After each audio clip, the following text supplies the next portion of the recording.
Halo traders, jumpa lagi dengan Ika Akbarwati dalam program Fibis Fokus. Pada Fibis Fokus kali ini saya akan membahas mengenai kondisi bursa-bursa saham di kawasan Asia sepanjang kuartal pertama tahun 2014. Pada kuartal pertama tahun 2014 ini pergerakan bursa-bursa saham di kawasan Asia tampak mix, di mana ada pergeseran yang cukup menarik bahwa jawara di tahun 2013 yaitu bursa Jepang yang pada tahun lalu membukukan kenaikan tajam sebesar 57%, justru mengalami penurunan paling tajam di antara bursa-bursa kawasan Asia Pasifik pada kuartal pertama ini.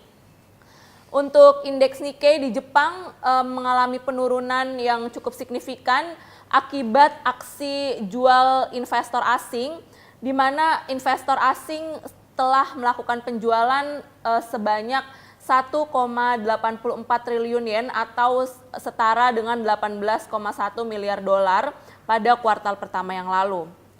Lalu untuk tahun 2013 yang lalu, para investor asing melakukan pembelian bersih sebesar 15,1 triliun yen. Jadi ini memang sebuah kondisi reversal yang cukup signifikan dari kenaikan yang tajam dan saat ini mengalami penurunan atau masuk ke dalam tren bullish yang juga cukup kuat. Lalu yang menarik juga dari bursa saham dalam negeri, di mana bursa saham Indonesia menjadi primadona pada kuartal pertama yang lalu. Di antara bursa-bursa saham kawasan Asia, IHSG membukukan kenaikan yang paling tajam.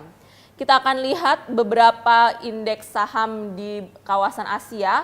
IHSG pada kuartal pertama atau year to date mengalami kenaikan sebesar 14,04% dan menjadi bursa yang mengalami kenaikan paling tinggi di kawasan Asia Pasifik. Sementara itu untuk urutan kedua adalah bursa saham Filipina, di mana indeks PSE mengalami kenaikan sebesar 10,1% year to date. Dan untuk urutan ketiga ada bursa saham Thailand, di mana indeks SIT mengalami kenaikan sebesar 8,45%. Yang patut kita soroti untuk kali ini adalah kinerja bursa saham Indonesia. Apa faktor yang melandasi kenaikan bursa saham yang begitu tajam ini? Kita melihat ada beberapa faktor yang mendasari hal tersebut. Yang pertama adalah membaiknya kondisi transaksi berjalan dan neraca perdagangan.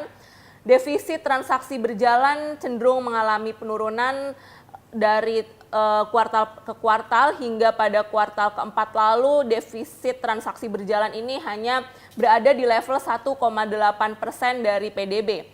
Kondisi ini tentu saja cukup memberikan sentimen positif kepada para pelaku pasar.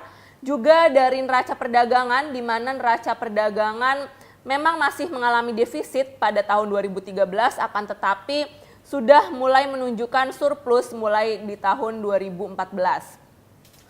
Lalu juga adanya kondisi laporan keuangan perusahaan yang membaik, di mana saham-saham di bursa yang telah merilis data laporan keuangan menunjukkan kondisi keuntungan maupun penghasilan yang cukup signifikan menguat pada tahun 2013 yang lalu.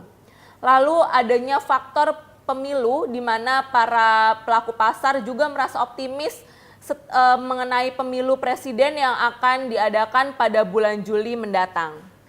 Demikian adalah bursa-bursa saham yang menjadi jawara di tahun 2013, yaitu bursa saham Indonesia, bursa saham Filipina, dan bursa Thailand.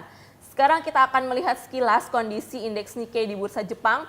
Tampak jelas indeks Nikkei mengalami retreat yang cukup tajam dibandingkan dengan penutupan perdagangan akhir tahun lalu. Pada saat ini indeks itu telah mengalami penurunan kuartalan sebesar 7,5%. Demikian Fibis Fokus edisi kali ini, semoga bermanfaat, tetap semangat investasi dan salam Fibis.